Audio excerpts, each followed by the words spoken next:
This comes amid the government's immigration crackdown. The students who are studying at the Michigan public universities took their legal route after their immigration status was allegedly terminated unlawfully. The US government, meanwhile, has said last month that it was only acting against people who are counter to the national interest, such as students with criminal records and others who participated in protests against Israel. However, many students have said that they haven't committed any deplorable offences.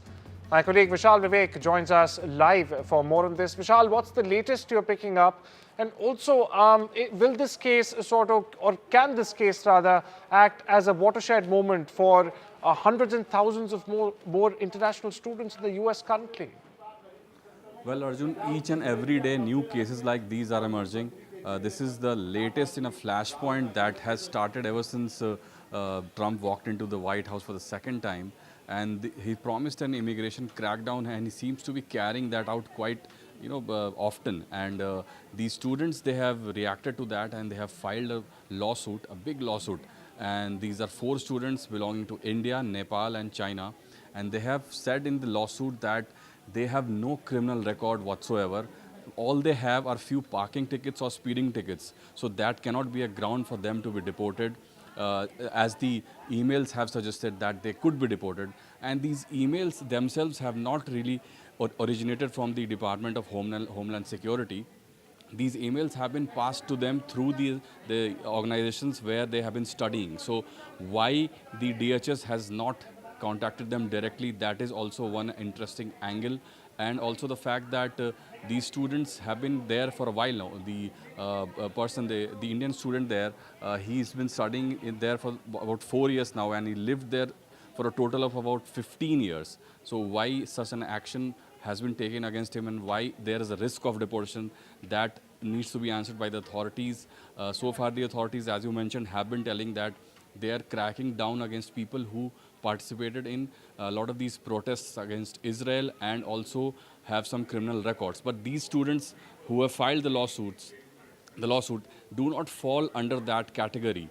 So that raises a lot of questions on the methods used by the DHS and the US administration. So these questions will have to be answered, and also the fact that many students are in a state of shock as to these emails have been landing on their email addresses at a random rate, and they don't know really what is happening. That's absolutely right. A lot of questions, in fact, need to be answered, and more so by the Department of Homeland Security. Thank you so much for getting us the latest there, Vishal. Moving on, but staying with the US, after freezing critical funding for Harvard University, the Trump administration has now warned that America's wealthiest education institution may lose its power to enroll foreign students. Now this, if it does not bow down and accept the Trump administration's demand to curb the so-called anti-Semitism on campus. The Trump administration has further reportedly also formally approached the Internal Revenue Service, or the IRS, asking it to revoke the tax-exempt status of the Ivy League college, citing its alleged failure, that's right, citing its alleged failure to address the issue of hostility against Jewish people on the campus or anti-Semitism. Meanwhile, recently US President Donald Trump has also aggressively targeted prestigious universities that were the center of bitter protests, as you all have seen, sparked by Israel's war against militant group Hamas in Gaza, stripping their federal funds and directing immigration officials to in fact deport foreign student demonstrators, including those also who hold valid green cards. U.S. Secretary of State Marco Rubio and Steve Witkoff, President Donald Trump's special envoy to West Asia, will hold talks with European allies in Paris today on U.S. efforts to negotiate a peace deal between Russia and Ukraine. The U.S. State Department has said that Rubio and Witkoff would be in the French capital Thursday for these meetings. The officials will have talks with European counterparts to advance President Trump's goal to end the Russia-Ukraine war and stop the bloodshed.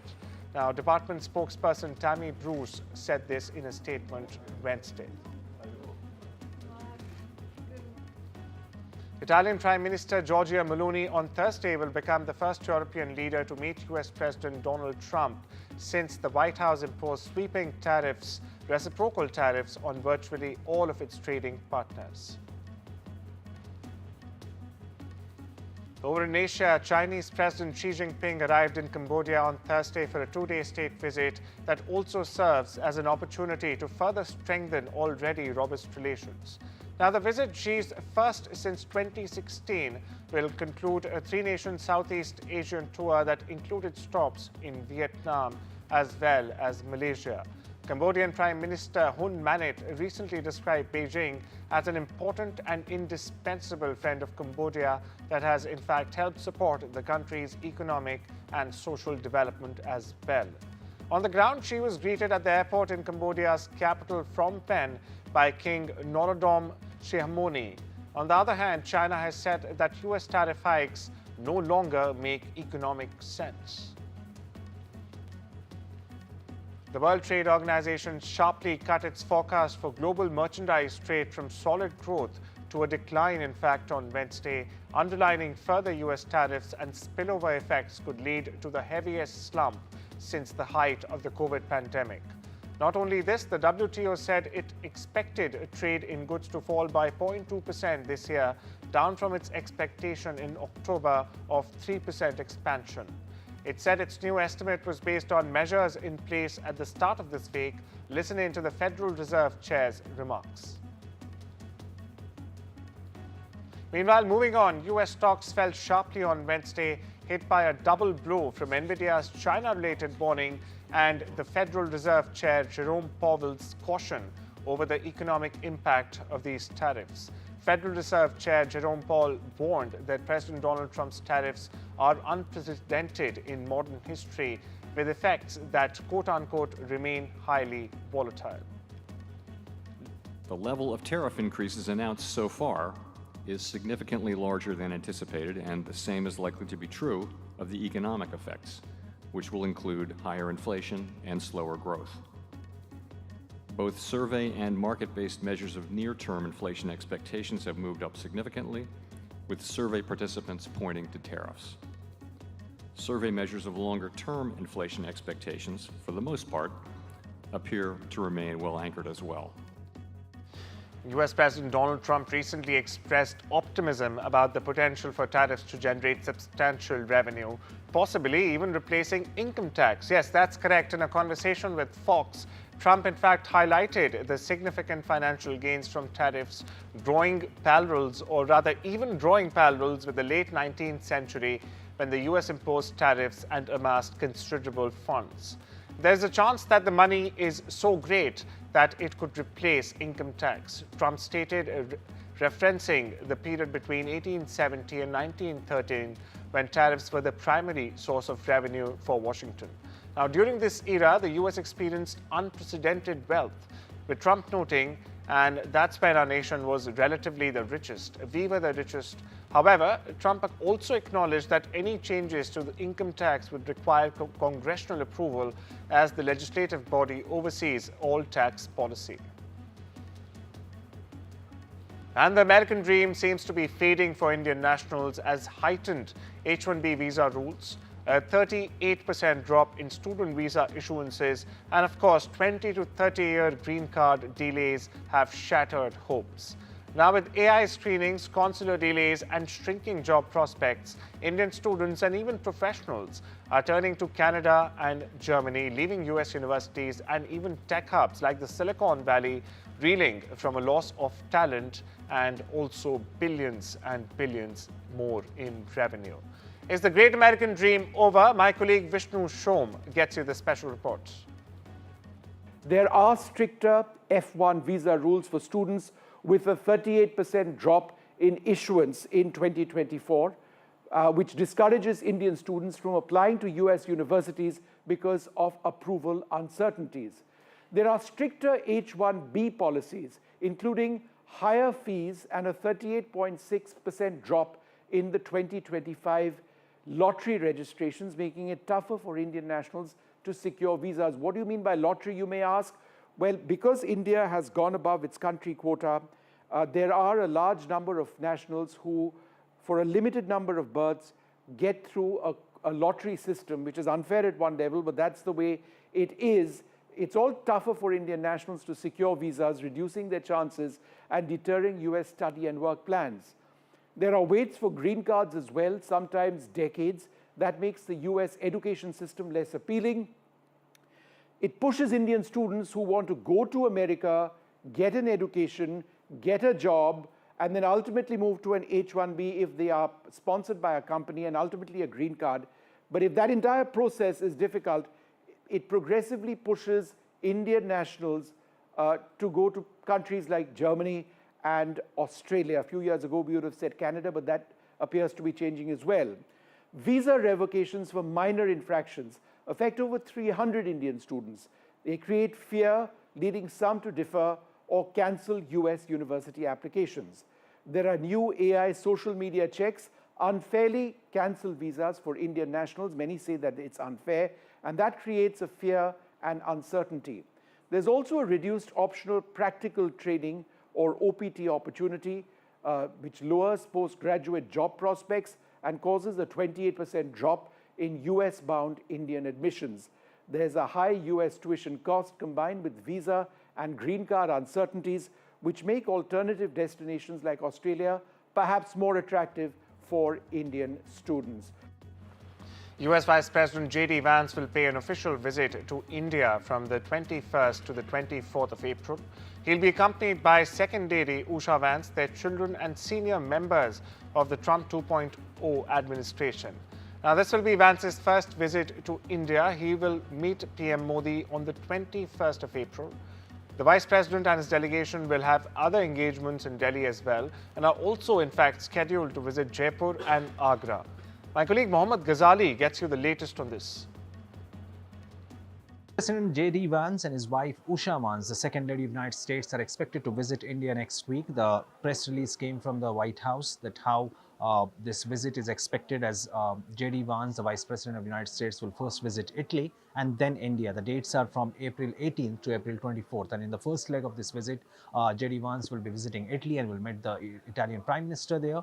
When it comes to India, he's expected to meet Prime Minister Modi. Prime Minister Modi is also slated to move to visit Saudi Arabia on April 22nd. So it is being sort of arranged that before departing for Saudi Arabia, the Prime Minister will meet Vice President J.D. Vance, who will be here with his wife and Second Lady Usha Vance. Usha Vance's parents are of Indian origin. So this trip is largely professional as well as personal, both for the Vice President of the United States. Now, when it comes to topics and the discussions which he will be having with the Prime Minister, it is expected that talks will revolve around the bilateral trade agreement, which is still in the progress between India and US. And also, this visit comes at a time when President Trump has put a pause, a 19-day pause on the reciprocal tariffs. So, bilateral trade agreement, reciprocal tariffs are going to be the key issues which will come up for discussion when J.D. Vance meets Prime Minister Modi next week. Canada's PM and Liberal leader Mark Carney and Conservative leader Pierre Poilievre had their first direct public exchange on the election campaign, debating who would best represent the country as Prime Minister amid historic trade tensions with the US and also strong concern over the rising cost of living. Now, public opinion polls show an increasingly polarized political landscape in which a two-party race has emerged between the Liberals and the Conservatives, leaving Jagmeet Singh's NDP and Bloc Québécois trading their typical levels of support and at risk, in fact, of losing a significant number of seats in the next parliament. The country has approved a landmark global pandemic treaty after 3 years of talks and without the US participation. Despite the growing sense of urgency over how to respond to pandemics 5 years after the COVID-19 outbreak killed millions and devastated the global economy, nations stumbled over negotiations about technology sharing. During COVID, rich nations were in fact accused of hoarding vaccines and tests to the detriment of poorer ones. Now, experts said that while the treaty wasn't perfect, it was still a definitive moment in the history of global health. However, all's not good because concerns still remain over America's decision to impose tariffs on pharmaceuticals and even reduce global health funding. The UK's highest court on Wednesday ruled that transgender women cannot be legally defined as women, in a case that could have widespread ramifications for equality protections. All UK organisations will now have legal backing to restrict single-sex areas like bathrooms and changing rooms. A trans woman and former UK judge warned the ruling could be, in fact, a kicking-off point for more overt restrictions on trans rights, while a columnist for the Conservative Spectator hailed the decision as a victory for women. Now, this judgment was the culmination of a contentious culture war debate, in fact, that has divided the UK as well as the US, where President Donald Trump has signed, in fact, a slate of executive orders targeting trans people. The US has issued new trade sanctions targeting Chinese importers of Iranian oil. Meanwhile, Iran is dangerously close to developing an atomic weapon. Now, the International Atomic Energy Agency, or the IAEA, has warned of this barely hours before the UN watchdog's chief was expected to leave for Tehran. A blackout hit nearly all of Puerto Rico on Wednesday as the US territory prepared to celebrate the Holy Week, and hotels were almost at capacity.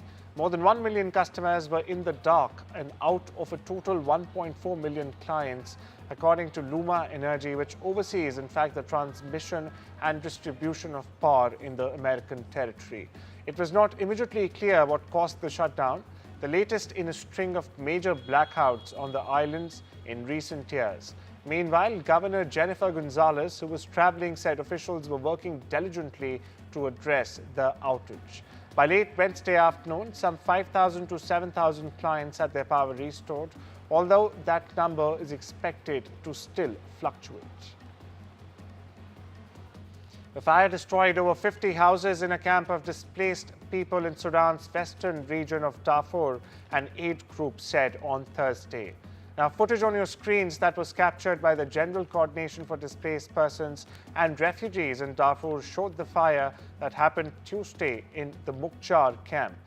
There was no report of casualties, and it wasn't clear what caused the fire that worsened, in fact, the living situation of the displaced people. For perspective, more than 300 civilians were killed in just 2 days of intense fighting in Sudan's conflict-racked region, the UN Humanitarian Agency reported Monday this week. Now, this as the African country's brutal civil war nears the 2-year mark. Meanwhile, Russia has announced that its forces had gained control of a settlement in eastern Ukraine, while Ukraine reported pushing back multiple Russian attacks as well. The Russian Defense Ministry said in a daily briefing that its forces had in fact taken control of the settlement of Kalinovo in the Donetsk region. Russian forces also carried out strikes on Ukrainian military airfield and assembly site of unmanned surface boats, ammunition production facility, and also a repair plant of armored vehicles, said the Russian Foreign Ministry. It's time for a quick break. See you on the other side.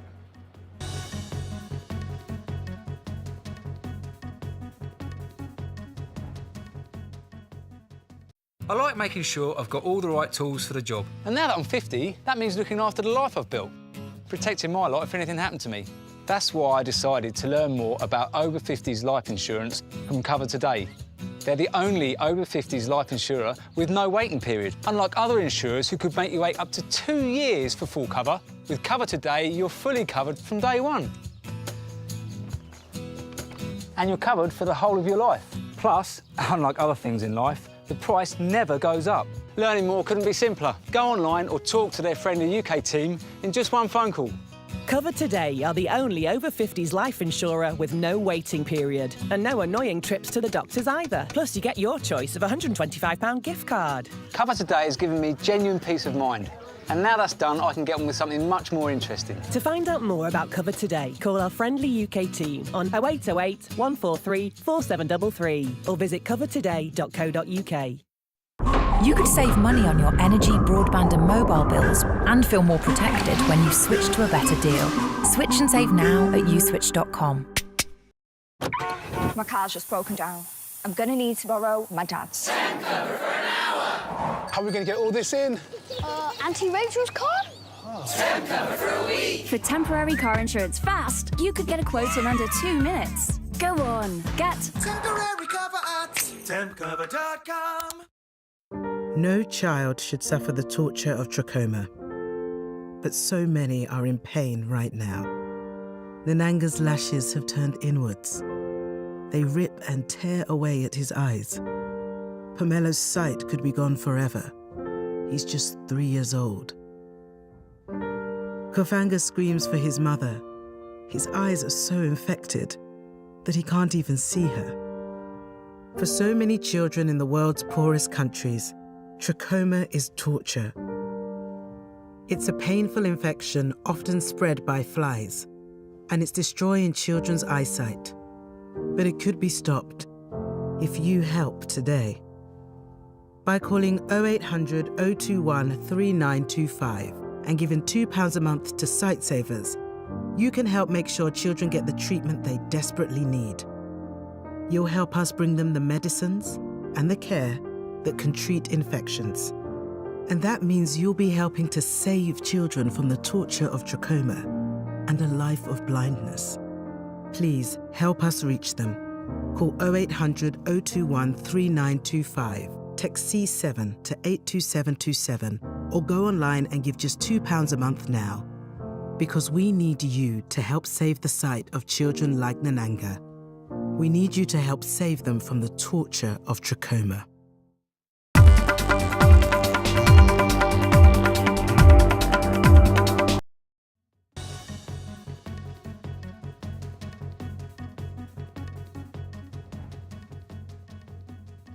Welcome back. You're watching the World Report. On to some business news now. TikTok's US public policy chief, Michael Beckerman, has planned to leave his Washington-based role and is in fact transitioning into a global advisory position. Now, Beckerman is a key figure in the short video app's fight against the US government ban. Only earlier this month, in fact, President Donald Trump extended the deadline for the sale of US assets of the short video app for 75 days. Taiwan's TSMC, the world's largest contract chip maker, has logged a forecast-beating 60% leap in quarterly profit. Although amid the ongoing tariff war, its outlook has been complicated. Benefiting from surging demand for advanced chips used in artificial intelligence applications, Taiwan Semiconductor Manufacturing Company said net profit for January to March climbed to a whopping $11.1 billion, its fourth straight quarter of double-digit growth. NASA has released some stunning images of dying stars on your screens right now, offering the most in-depth view of the planetary nebula NGC 1514 to date. Now, these images taken from the coveted James Webb Space Telescope show one of the two stars in the center shed its layers of gas and dust as it approaches the end of its life cycle. In the world of sports, Mumbai Indians and Sunrisers Hyderabad will clash in the Indian Premier League at the Wankhede Stadium in Mumbai on Thursday evening. Five-time champions MI defeated Delhi Capitals by 12 runs in their last match, while the last edition's finalists SRH chased down 246 runs to beat Punjab Kings in their previous game. American tennis great Serena Williams has said she would have been banned for 20 years and stripped of her Grand Slam titles had she failed drug tests like men's world #1 Jannik Sinner did last year. Now, Sinner accepted a 3-month ban in February following an agreement with the World Anti-Doping Agency, or WADA as it's called, which challenged an independent tribunal's decision to clear him of wrongdoing after 2 positive tests for the anabolic agent clostebol. World of football, Santos forward Neymar left Brazil's Serie A's game against Atletico Mineiro in tears in the 34th minute due to a left thigh injury. The 33-year-old had sustained a serious knee injury in a World Cup qualifier against Uruguay in October 2023 and has since struggled to return to full fitness. Santos coach, meanwhile, Cesar Sampaio, has expressed concern, stating that it's too early to determine the extent of the injury, but he also noted that it's a major loss and hopes it's not a long-term issue. In the world of entertainment, Ben Affleck is pushing for more movies to be made in Los Angeles, and he's starting with his own films. Premiering The Accountant 2 on Wednesday, the actor and filmmaker said he thinks California took the industry for granted and that it is a priority for Artists Equity, the production company he and Matt Damon, in fact, co-founded, to bring back production to LA or Los Angeles. Affleck, not only this, in fact, Affleck also said he came to the premiere of his latest film, which was shot and takes place in the city, straight from shooting another one at the Los Angeles River. Rapper Ice Cube described cementing his hands and feet at the TCL Chinese Theatre as next level. The rapper and actor also, meanwhile, a recording artist, was joined by his family at the ceremony Tuesday, where he signed and placed his hands and feet in concrete outside the world-famous venue. Now, speaking at the ceremony, Ice Cube said that the honor was too big to dream about. Listen in. Next level, you know, it's like these are things that are even too big to dream about. You know what I mean? That if you do what you're supposed to do and you do good work, you get rewarded with things like this. And never in a million years that I think, you know, coming here, looking down, seeing all the people, that I would one day be here. And well, that's a wrap. Take care and have a wonderful day.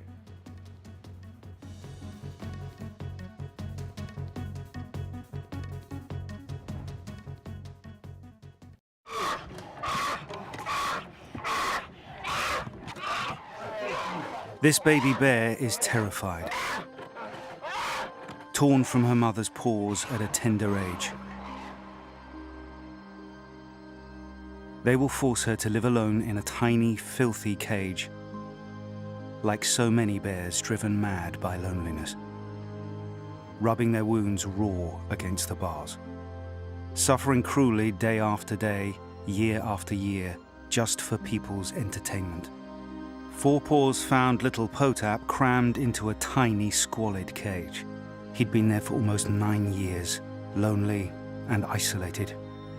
There are so many more young bears who need your help. Please call 0800 038 0455 or text CUB3 to 78866 and give £2 a month to help rescue them. Every month, your £2 could help us free more bears, help give bears the veterinary care they need, and help them live happy, healthy lives in the freedom of our natural sanctuaries.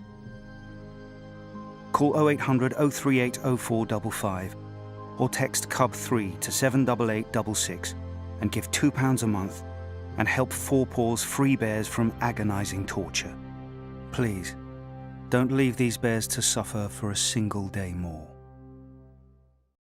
Goldbank London, your #1 place for buying and selling gold. Visit goldbank.co.uk or call 0203 500 1111.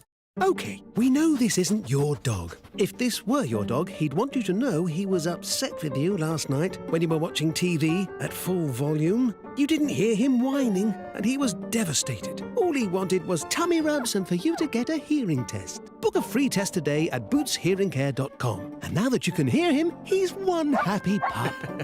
If you won't do it for you, do it for them. You could have better hearing in just a week. Boots, with you for life.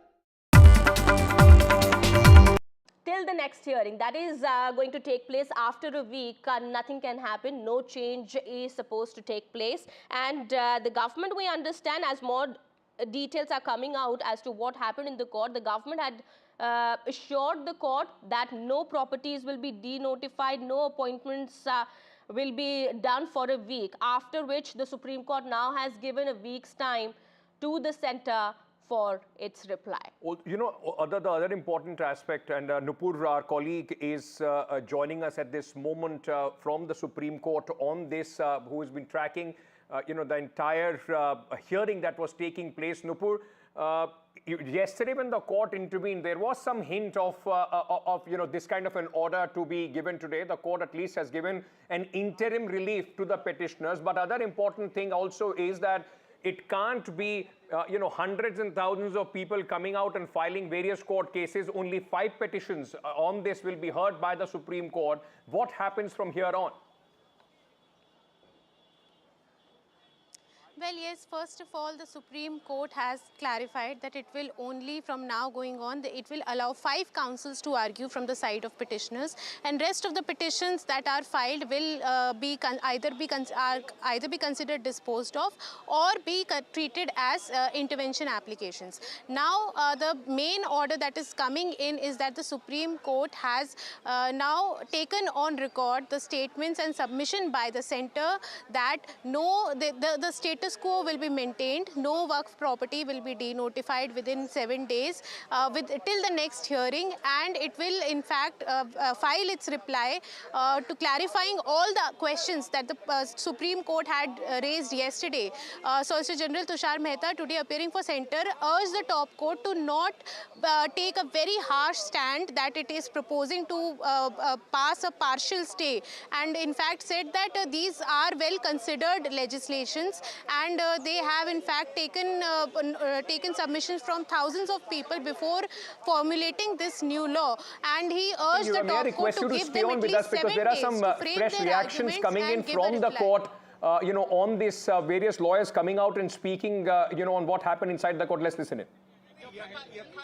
मैंने आपको बताया कि 2 मुद्दों पर कि जो council में और बोर्ड में अपॉइंटमेंट का जो मामला है वो अगली तारीख तक जो स्टेटमेंट सॉलिसिटर जनरल ने दिया है कि कोई अपॉइंटमेंट नहीं होगा, और दूसरा जो है वक्फ व यूजर, तो माननीय सर्वोच्च न्यायालय ने अपने आदेश में लिखा है कि जो रजिस्टर्ड हैं और गेजेटेड हैं उसको गवर्नमेंट डी नोटिफाई नहीं करेगी अगले आदेश तक। सर आप कौन से क्लियर है सर, वक्फ बाय यूजर को डिनोटिफाई नहीं करेगी ना, मतलब नहीं, वक्फ बाय नहीं, सिर्फ वही जो रजिस्टर्ड एंड गेजेटेड हैं। सर ये कोर्ट ने बोला है। हाँ बिल्कुल, ये ऑर्डर शीट में है, जो रजिस्टर्ड नहीं है, जो गेजेटेड नहीं है, उसको सरकार संशोधन कानून के हिसाब से डी नोटिफाई कर सकती है। सर आप किसके लिए अपीयर हुए थे? मैं हिंदू सेना और हिंदू महासभा 2 हमारे एप्लीकेंट्स हैं, उनकी तरफ से मैं संशोधन के समर्थन में हाजिर हुआ।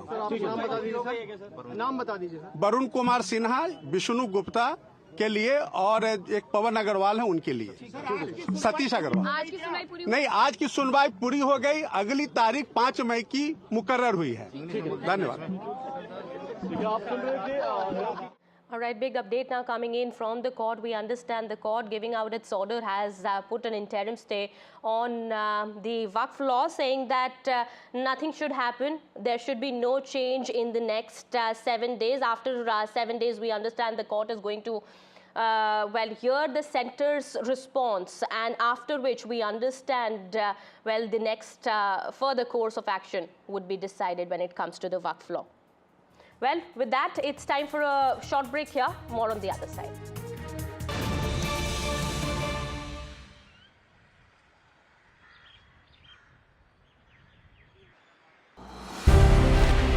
From energy grids to tech breakthroughs to defense cooperation, Prime Minister Modi's 4th visit to Sri Lanka is set to be the most consequential, one that will elevate and reshape the India-Sri Lanka ties from here on. And watch that unmatched, non-stop ground coverage on NDTV World with me, Gauri Dwivedi, right here from Colombo.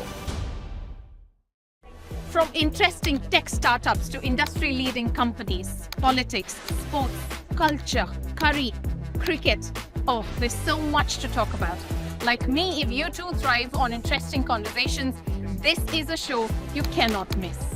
Watch this space to know more about all matters and all people that make Britain what it is today.